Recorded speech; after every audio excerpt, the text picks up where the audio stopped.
સૌ વાલા મિત્રોને મારા જય સિયારામ. હું દુષ્યંત પાઠક શ્રી હનુમાનજી દાદાની અસીમ કૃપાથી એક નવા વિડીયો સાથે આપની સેવામાં ઉપલબ્ધ છું.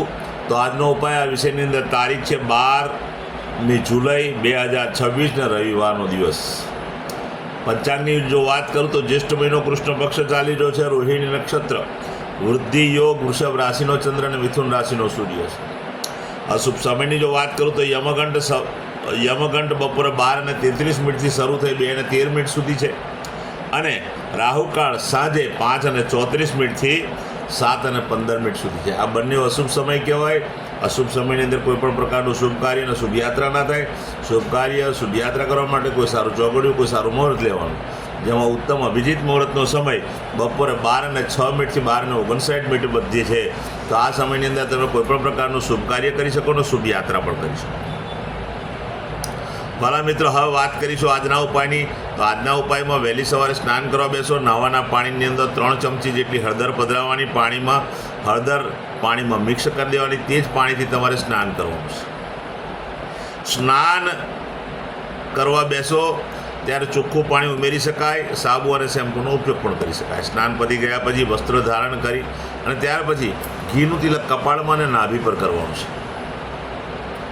આટલું કાર્ય પતી જાય, ઘીનું તિલક થઈ જાય પછી બિલકુલ સીધું સંધ્યા કાઢે પશ્ચિમ દિશા તરફનું મુખ રાખવાનું. શ્રી હનુમાનજી દાદાને કાગભૂષણની રામાયણજીનો પાઠ અને એક હનુમાન ચાલીસાનો પાઠ અર્પણ કરવાનો છે.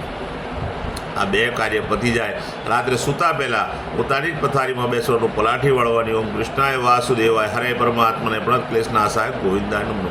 આ મંત્ર યથાશક્તિ તમારે જપવાનો છે. આટલું કરી લેશો એટલે આખો ઉપાય તમારો પરિપૂર્ણ થઈ જશે. જે મારા વાલા મિત્રનો જન્મદિવસ 12મી જુલાઈ 2026 ને રવિવારના દિવસે છે, બધા જ વાલા મિત્રોને સૌપ્રથમ તો જન્મદિવસની શુભકામના.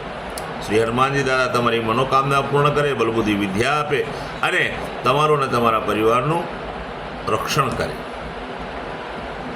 ઉપાયના ભાગરૂપે મેં કહ્યું તે પ્રમાણે સ્નાન અને મેં કહ્યું તે પ્રમાણે ઘીનું તિલક નાભી પર અને કપાળમાં કરવાનું છે. આટલું કાર્ય પતી જાય ત્યાર પછી તમારે ગૌશાળાએ જવાનું છે. ગાયોની પરિક્રમા કરવાની છે. ગાયોના આશીર્વાદ લેવાના છે. ગાયોની સેવા કરવાની છે. ગાયોને લીલું ઘાસનું દાન આપવાનું છે. સાથે સાથે તમારે ત્યાં જે ભોજન બન્યું હોય તે ભોજન પણ ગાયોને અર્પણ કરવાનું છે. સંધ્યાકાળે તમારે બીજું એક કાર્ય કરવાનું છે.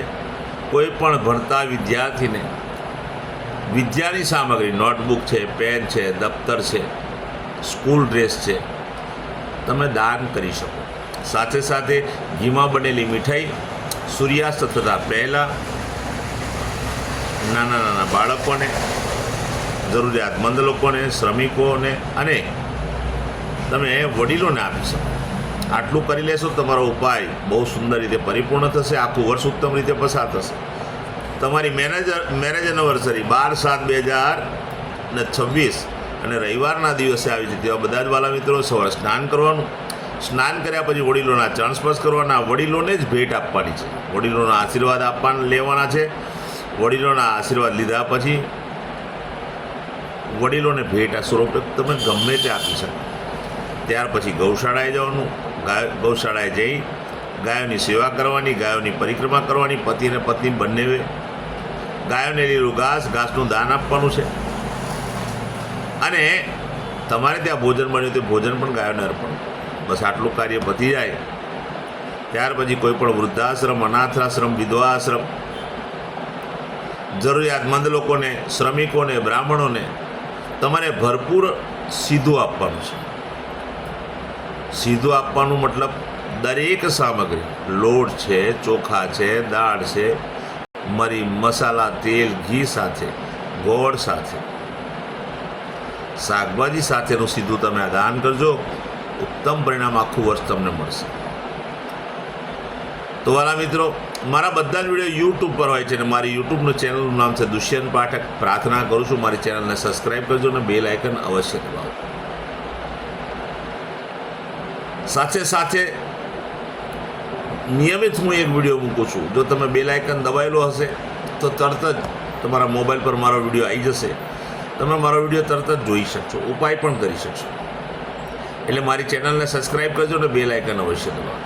મારું ઇન્સ્ટાગ્રામ, મારું ફેસબુકનું પેજ એને પણ તમે ફોલો કરજો, લાઈક કરજો અને પ્રાર્થના કરું છું મારા બધા વિડીયો શેર કરજો તમારા સોશિયલ મીડિયા એકાઉન્ટ પરથી.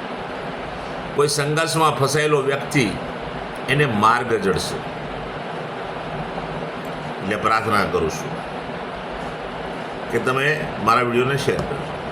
હું નિયમિત એક વાત કહું છું કે મારો વિડીયો એકવાર જોવાથી કે એકવાર ઉપાય કરવાથી કોઈ ફરક પડવાનો નથી, કોઈ પરિણામ મળવાનું નથી.